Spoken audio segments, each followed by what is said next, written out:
Hey, welcome back to the channel. Today I'm going to show you how to remove, test, and reinstall the power backdoor buzzer. So that's the thing that makes that beep noise when your power backdoor opens or there is some sort of error when you try to close it. It goes beep beep. So if yours isn't making any sound, you also want to make sure before you proceed with this that it wasn't actually turned off, because it's possible to disable that buzzer with a scan tool. So maybe check that first. But if it is turned on and it's not making any sound, then I'll show you how to replace it.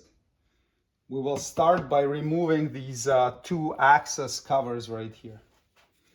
Use a plastic trim tool to disengage it, and I'll put the links in the video description for the tools that you may find useful in performing this job. So we have a little notch right there that we can get the trim tool into, and then just work your way around. This cover is just held by a number of these clips, and then there are two claws at the end. So don't try to pull it from this side. Disengage it from here and then pull it out like this. And then do the same on the other side of the hatch. Now you have a 10 millimeter head bolt right here to remove. And the same on the other side of the hatch. And now this panel is held on by a bunch of clips. You just grab it anywhere through one of these openings and just gently disengage it and go all around and disengage all the clips. So you can see the red ones right there on the back side. That's what's holding it on. And then just check all the holes and make sure that none of the clips got left behind. Sometimes they stick in the holes, and then when you go to put the panel on, you won't be able to reinstall it because the clip will be preventing you. Well, you'll reinstall it, but it's not going to be done correctly. The power backdoor buzzer is located right here. To remove it, you need to squeeze this tab and disconnect the connector. Now it's held on by a clip. It's kind of hard to access it from behind to squeeze it. You could press on it a bit and you can see the one little portion of that clip that you can depress with a screwdriver.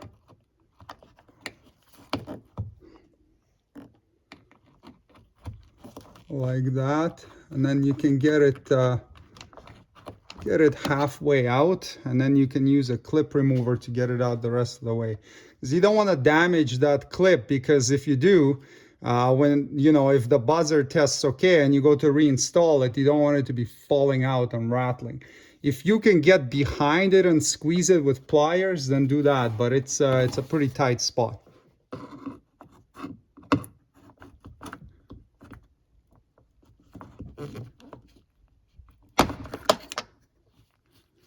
So these tabs right here is what you would be squeezing, and that's what you don't want to damage, right? So this one popped out a little bit, but it's not broken. It's still attached, so we're good. Now we can test it.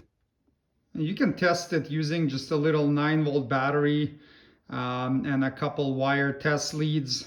This won't tell you too much about its condition, but it will tell you at least if the coil is burnt up or not, or if it's functional at all.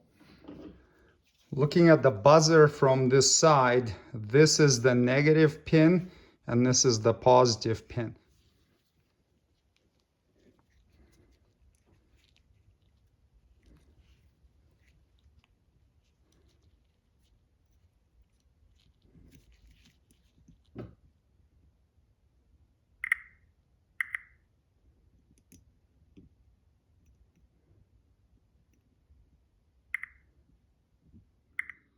So you can hear this buzzer's feeble attempt at making some noise.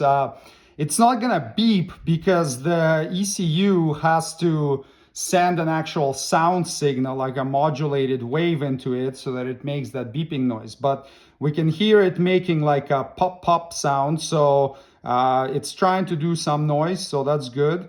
I would say don't feed the signal into it for too long so you don't burn it up. And now that we've tested it and we figure out that it's okay, we can go ahead and reinstall it. Now, if you connected some power to it and it made no sound at all, that would indicate that it's burnt and needs to be replaced. So to reinstall, just pop it back in and reconnect the connector until it clicks. To install this cover, just again double check that none of the clips were left in the body of the vehicle. If any are left there, remove them with a clip remover and reinstall them back into the cover, and then just line the cover back up nice and level.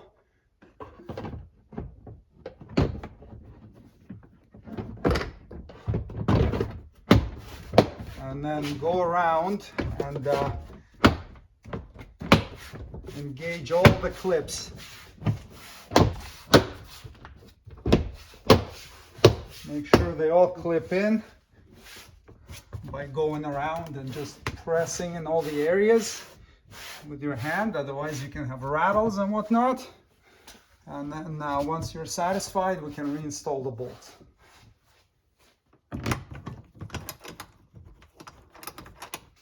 They don't give a torque spec on these, but around 4-5 foot-pounds is plenty.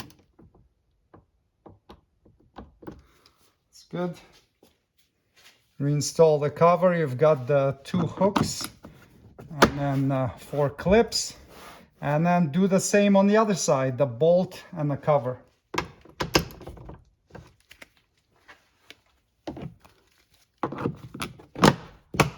And there you go. All done. And confirm that it's making a proper beeping sound after replacement.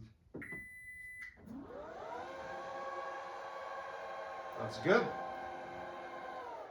Thanks for watching. Subscribe if you'd like to see more Toyota Sienna maintenance and repair videos. See you next time. Cheers.